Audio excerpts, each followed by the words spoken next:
बोलिए दुर्गा माता की जय।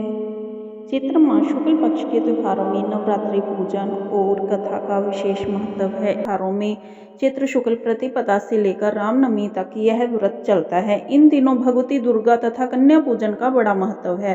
प्रतिपदा के ही दिन में घड़े की स्थापना जौ बोने भक्तों द्वारा की जाती है। दुर्गा सप्तशती का पाठ किया जाता है, हवन करवाया जाता है। 9 दिन पाठ के साथ कन्याएं का भोजन और ब्राह्मणों को भोजन करवाना। अत्थ नामक एक राजा थे। एक बार शत्रुओं ने उन पर चढ़ाई कर दी। परिणाम में यह हुआ कि मंत्री लोग राजा के साथ विश्वासघात करके शत्रु पक्ष से मिल गए।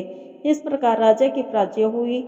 वे दुखी तथा निराश होकर तपस्वी वेश में वन में निवास करने के लिए चले गए। उसी वन में उन्हें समाधि नाम का वणिक मिला, जो अपने स्त्री पुत्रों के व्यवहार से अपमानित होकर निवास करता था। दोनों में परस्पर परिचय हुआ। वे महर्षि मेधा के आश्रम में पहुंचे। महामुनि मेधा के द्वारा आने का कारण पूछने पर दोनों ने बताया कि हम दोनों अपने ही लोगों से अत्यंत दुखी हैं और अपमानित हुए हैं, फिर भी हमारा मोह नहीं छूटता। इसका क्या कारण है? महर्षि मेधा ने बताया कि मन शक्ति के अधीन होता है। आदि शक्ति भगवती के 2 स्वरूप हैं, विद्या और अविद्या।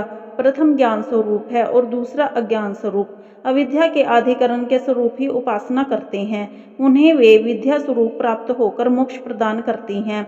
राजा सुर्थ ने पूछा कि देवी कौन है, उनका जन्म कैसे हुआ?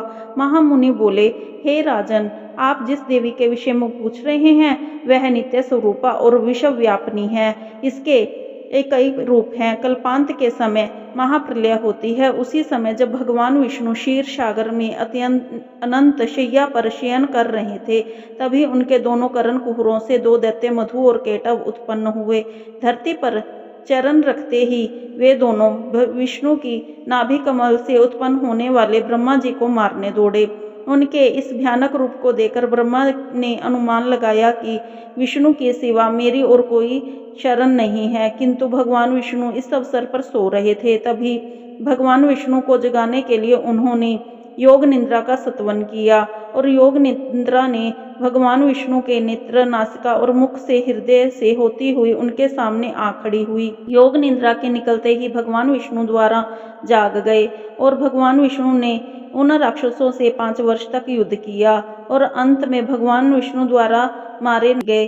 ऋषि बोले, अब ब्रह्मा जी की स्तुति करो, महामाया देवी की वीरता सुनो। एक बार देवी देवताओं के द्वारा उन्होंने इंद्र और दैत्यों स्वामी महर्षियों से 100 वर्ष तक घनघोर युद्ध किया। इस युद्ध में देवराज इंद्र की पराजय हुई और महिषासुर इंद्रलोक में राजा बन बैठा। तब हारे हुए देवगण ब्रह्मन जी को आगे भगवान शंकर विष्णु के पास गए। देवताओं ने इस निराशपूर्ण वाणी को सुनकर भगवान विष्णु शंकर को महान क्रोध आया।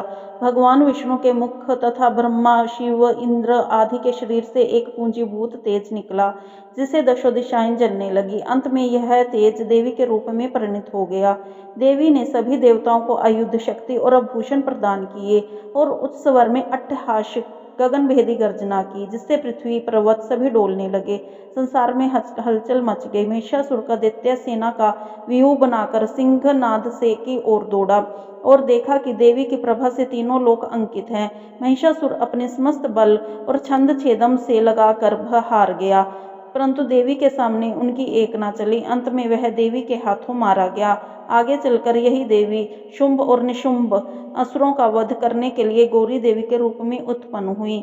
इन सब उपाख्यानों में सुनाकर महर्षि मेधा ने राजा सुर्थ तथा वणिक को देवी सत्वन की विधिवत व्याख्या की, जिसके प्रभाव से दोनों में एक नदी के तट पर जाकर तपस्या में लीन हो गई। 3 वर्षों उपरांत दुर्गा देवी ने प्रकट होकर उन दोनों को आशीर्वाद दिया। वणिक संसारिक मोह माया से मुक्त हो गया और अंत में उसने आत्मा का चिंतन किया। राजा ने शत्रुओं को जीतकर अपना खोया हुआ राज्य पुनः वापिस किया। बोलिए दुर्गा माता की जय।